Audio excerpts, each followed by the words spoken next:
Poliklinika K-centar specijalizirana je ustanova za dijagnostiku i liječenje koštano-zglobnih bolesti.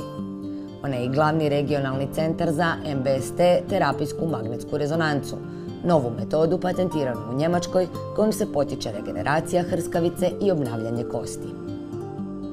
Skelet je kompleksan organ kojeg čine kosti, hrskavica i mišićno vezivno tkivo, funkcionirajući jedinstveno poput simfonijskog orkestra. Zbog toga terapija mora biti personalizirana s ciljem poboljšanja funkcije skeleta u cjelini, pri čemu su MBST i specifična TAE-DO tjelovježba ključne metode koje se provode u poliklinici. Zbog jedinstvenog regeneracijskog učinka primjenom MBST-a postižu se bitno bolji rezultati u liječenju u odnosu na druge metode. Dugoročno se smanjuju bolovi ili sasvim nestaju, značajno se smanjuje rizik prijeloma te povećava pokretljivost i kvaliteta života. Budući da stimulira prirodne mehanizme regeneracije, nema nikakvih štetnih utjecaja niti rizika, a primjena je jednostavna. Pacijent leži na uređaju sat vremena kroz 5, 7, 9 ili 10 dana, ovisno o terapijskom programu.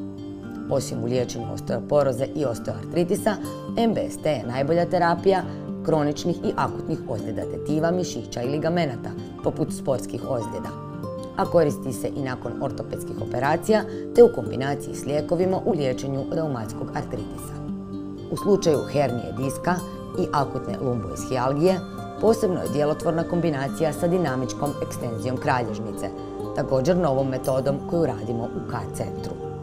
Preporučam svima koji imaju osteoporozu i osteoartritis, kao i bolesti kod kojih postoji povećani rizik koštanih komplikacija poput dijabetesa, kroničnih bubrežnih bolesti, deformacija kralježnice i kukova, da se jave u K-centar i prije pojave bolova, jer se pravovremenom terapijom mogu spriječiti komplikacije. Vodite brigu o svojim kostima. Uz odgovarajuću prevenciju možete sačuvati zdravlje svog skeleta i dobru pokretljivost bez obzira na životnu dob.